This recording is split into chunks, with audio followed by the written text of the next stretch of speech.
Of course, this is the Quicksilver Morning Show right here on 92Q. Myself and Shay Parker here, and we've been just spotlighting people all morning. I love it. Yes, and this month is Infant Mortality Awareness Month, and there is a big walk, the annual Baby Buggy Walk that's happening this weekend. But we actually have a program manager from Baltimore Healthy Start who puts on that walk. Tanil Bruce, how are you? Good morning. I'm doing amazing this morning. No, we don't say good morning. We say good morning. Oh, good morning. There Listen, we go.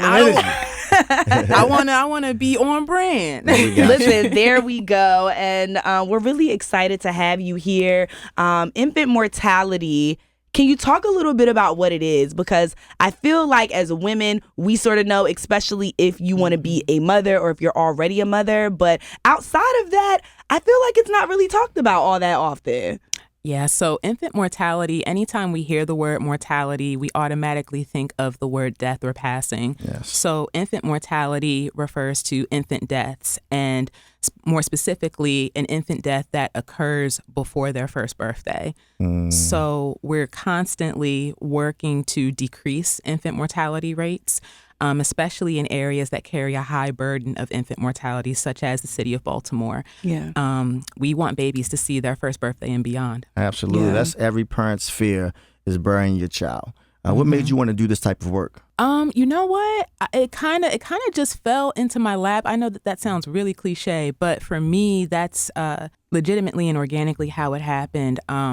I actually attended my best friend's birth of her first son, and it really just kind of planted the initial seed.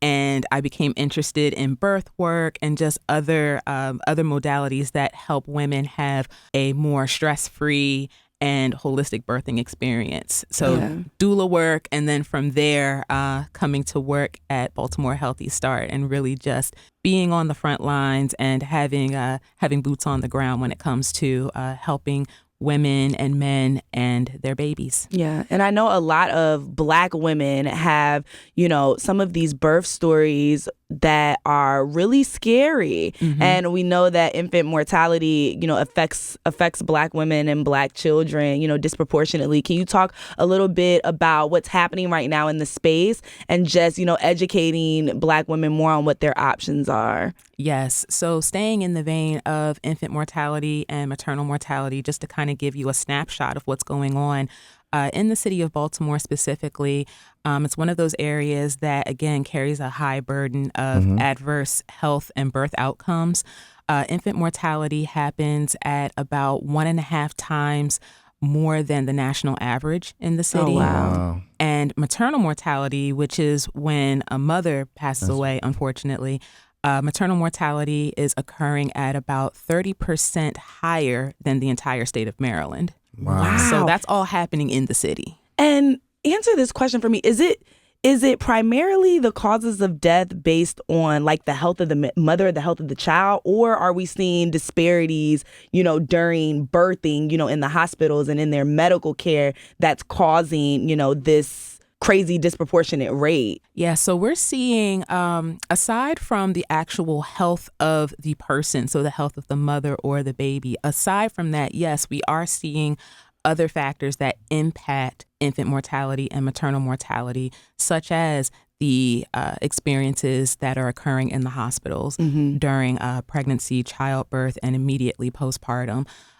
We are seeing disparities when it comes to what are referred to as the social determinants of health. So food deserts, access to care, barriers in transportation, barriers in childcare, women just overall not being seen, heard, and respected during pregnancy, during childbirth, during that time immediately after giving birth. So all of these things kind of pile on and unfortunately create a perfect storm for negative things to happen. Well, I'm so glad that you guys are doing the work that you're doing. Now, once again, you're having a walk this weekend. Now, the walk is sold out. The walk it's in is Patterson sold Park. out. It is officially a sold out event. However, every year, Baltimore Healthy Start hosts the Baby Buggy Walk, and it is our signature event. It's our way of bringing awareness to infant mortality in the city. Infant Mortality Awareness Month was actually started by the National Healthy Start Association. I love it. So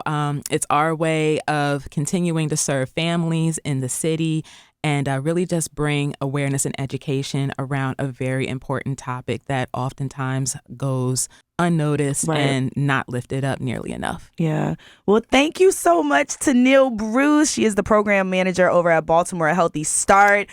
We are looking forward to this weekend's event and all the work that Baltimore Healthy Start and you are doing in the city and in the area. Thank you for joining us. Oh, thank you very much. And anyone that is listening, if you want to learn more about Baltimore Healthy Start, please visit our website at www.baltimorehealthystart.org. You can learn more about our services and resources, and you can also donate to the cause of helping families in the city of Baltimore.